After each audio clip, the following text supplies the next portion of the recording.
Dan saat ini sudah ada dua WhatsApp yang masuk ke kami. Yang pertama dari Pak Wildan, Rumah Al-Quran Sunnah Al-Basirah. Beliau tidak bertanya, hanya mendoakan saja.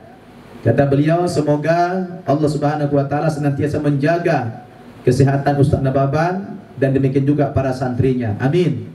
Jazakallah khair ya Pak Wildan atas doanya. Mudah-mudahan kita semua sehat walafiat, semua umat manusia dilindungi oleh Allah dari bahaya corona yang mengerikan ini. Kemudian ada pertanyaan dari saudara kami Faizal di Padang.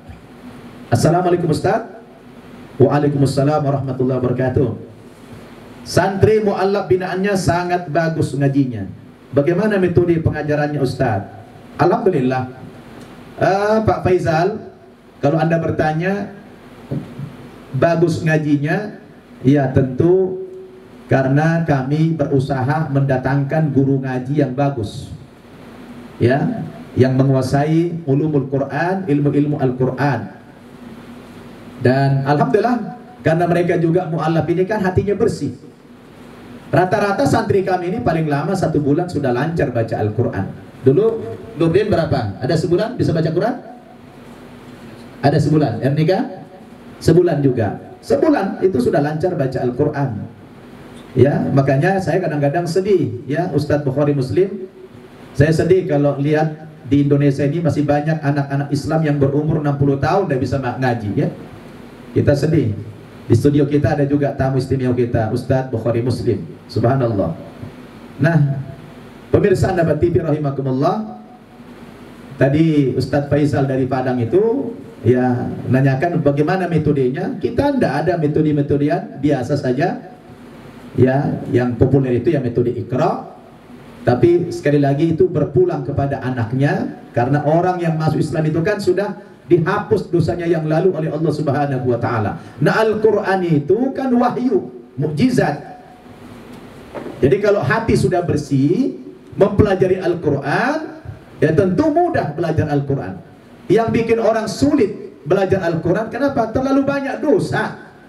Hatinya terlalu hitam pekat karena banyak maksiat, sehingga disampaikan Quran tidak masuk, udah terhijab hatinya dari kebenaran.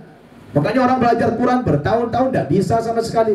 Kalau Anda semua pemirsa ingin lancar baca Al-Quran, yang pertama kali kita lakukan apa? Taubat kepada Allah Subhanahu wa Ta'ala, banyak istighfar. Insya Allah, ya, cahaya itu tidak akan masuk kepada hati yang kotor, kepada hati yang hitam pekat. Al-Quran itu hanya masuk ke dalam hati yang bersih itu. Sebagaimana ketika Imam Syafi'i rahimahullah, beliau mengadu kepada gurunya, ya, dia mengadu tentang bagaimana jeleknya hafalan beliau. Tapi gurunya kemudian menganjurkan untuk menjaga agar hafalanmu tidak jelek, ya, fa arsyadani antarkil ma'asi. Dia nyuruh saya supaya saya meninggalkan maksiat, meninggalkan dosa. Karena dosa itu, saudara, adalah penghalang masuknya cahaya hidayah, cahaya iman, cahaya Al-Quran. Jadi Pak Faizal dari Padang, itu saja barangkali persoalan metode itu kita standar saja, kita menggunakan metode Iqra, ya. Tapi alhamdulillah karena anak-anak kita di sini tulus masuk agama Islam itu, sehingga Allah mudahkan mereka mempelajari Al-Quran. Sebagaimana kemarin sudah saya bacakan juga ayatnya, surat Al-Qamar ayat 17, ayat 22, ayat 32 dan ayat 40. 4 ayat diulang-ulang oleh Allah, dijamin bahwa belajar Quran itu mudah. Walaqad yassarnal Qur'ana lidzikri fahal min mudzakir. Sungguh telah kami mudahkan Al-Quran untuk dipelajari, maka maukah kalian mengambil pelajaran dari dalam Al-Quran itu? Baik, ada penanya berikutnya lagi dari Palembang, Pak Hendri. Assalamualaikum Akhi Nurdin. Waalaikumsalam, jawab. Waalaikumsalam warahmatullahi wabarakatuh. Bagaimana antum bisa ngaji bagus itu? Apa rencana antum untuk masa depan? Nah, Nurdin jawab itu. Bagaimana bisa ngajinya bagus katanya? Dan rencanamu ke depan bagaimana? Kalau masalah suaranya, kalau masalah suara sih biasa aja ya. Itu dari saya sendiri. Dan ada guru yang mandu ya? Iya, dan ada guru juga yang mandu. Iya, enak, lagunya bagus. Terus rencana ke depan apa katanya? Sekarang kan sekolah apa sekarang? Kelas 3? Kelas 1. Kelas 1 aliyah? Iya. Kelas 1 SMA sekarang ini, dan masih ada beberapa lama lagi nanti kuliah. Dan target kita nanti Nurdin ini sama adanya harus kita kuliahkan dulu S1. Setelah itu kita kembalikan ke niat sana untuk dakwah ya. Jadi rencana mau dakwah jadi ustadz? Iya, Ustaz. Alhamdulillah. Iya, begitu Pak Hendri. Cita-citanya ingin jadi ustadz. Kalau Ernika pengen jadi ustazah? Alhamdulillah. Iya. Ini ada penelpon setia ya, penanya setia kita dari Malaysia, dari Johor Bahru, Pak Jamaluddin Ahmad ya. Assalamualaikum Ustaz. Waalaikumsalam warahmatullahi wabarakatuh. Nak tanya, apakah doa supaya anak kita lebih rajin belajar Al-Quran? Oh, Masya Allah. Pak Jamaluddin, ya perbanyaklah doa seperti doanya Nabi Ibrahim itu. Rabbi habli minas solihin. Perbanyak aja itu dalam sholat ya, ketika sujud terakhir itu perbanyak doa, minta kepada Allah. Rabbi habli minas solihin. Ya Allah, anugerahkan kepada saya anak yang soleh.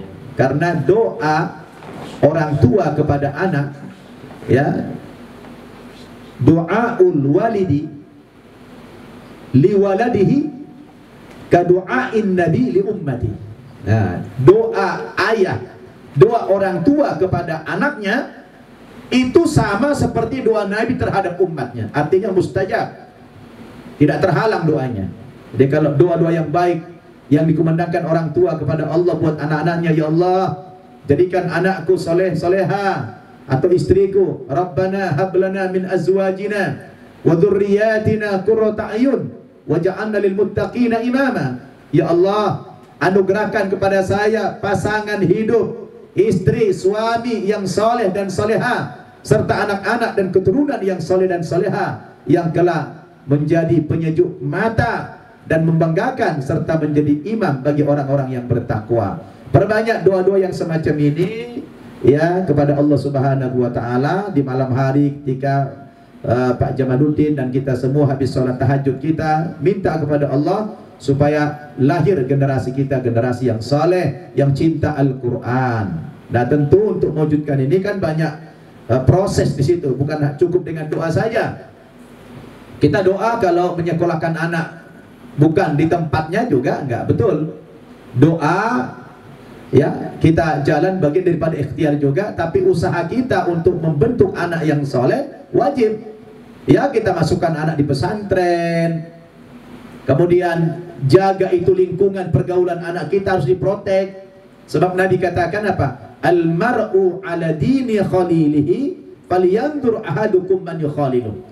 Seseorang itu sangat bergantung agama temannya, sangat bergantung agama sahabatnya. Maka hendaklah kamu perhatikan kepada siapa kamu berteman, kepada siapa kamu bersahabat. Karena pergaulan itu saudara sangat mempengaruhi kehidupan kita ya. Sama seperti anak berdua ini terpengaruh dengan akhlaknya Aisyah tadi. Datang ke Jakarta awalnya belum niatnya untuk masuk Islam, cuma mau ikut saja ke Jakarta karena tertarik. Sampai di Jakarta dilihat lingkungan pesantren di Annaba ini luar biasa, semuanya berakhlak, cinta Al-Quran. Akhirnya mereka dengan cepat mendapatkan hidayah dari Allah Subhanahu wa ta'ala. Maka lingkungan pergaulan itu sangat menentukan bagaimana kehidupan kita selanjutnya. Jadi tolong diprotek itu pergaulan anak-anak kita. Jangan terlalu dimanjakan dengan gadget-gadget yang mahal, yang mewah itu ya. Ya, kemudian perhatikan juga makanannya. Jangan sampai anak-anak kita mengkonsumsi makanan yang haram. Biarpun kita berdoa terus, Rabbi habli minas solihin, ya Allah berikan saya anak yang soleh, tapi kalau mereka kita cekokin makanan yang haram, ya mana mungkin Allah perkenankan doa kita. Jadi banyak tahapan-tahapan yang harus kita lakukan dalam membentuk kepribadian yang soleh dan solehah itu saudara-saudara. Begitu Pak Jamaluddin Ahmad dari Johor Bahru. Terima kasih sudah setia terus menyaksikan siaran-siaran langsung kami dari studio Annaba TV ini. Baik pemirsa Annaba TV, kami masih terus melayani antum. Silakan yang ingin bertanya ya, bisa lewat teks, bisa juga lewat interaktif yang nomor teleponnya sudah tertera di layar monitor Anda semuanya. Baik, Nurdin, sepertinya pemirsa ini luar biasa kagum sama kalian berdua ini, ya. Ya, semua penanya adalah mengagumi Nurdin dan juga Ernika, terutama kagum dari segi bacaan Qur'annya. Kira-kira ada nggak pesan-pesan khusus ya kepada anak-anaknya pemirsa ini supaya mereka cinta Al-Quran?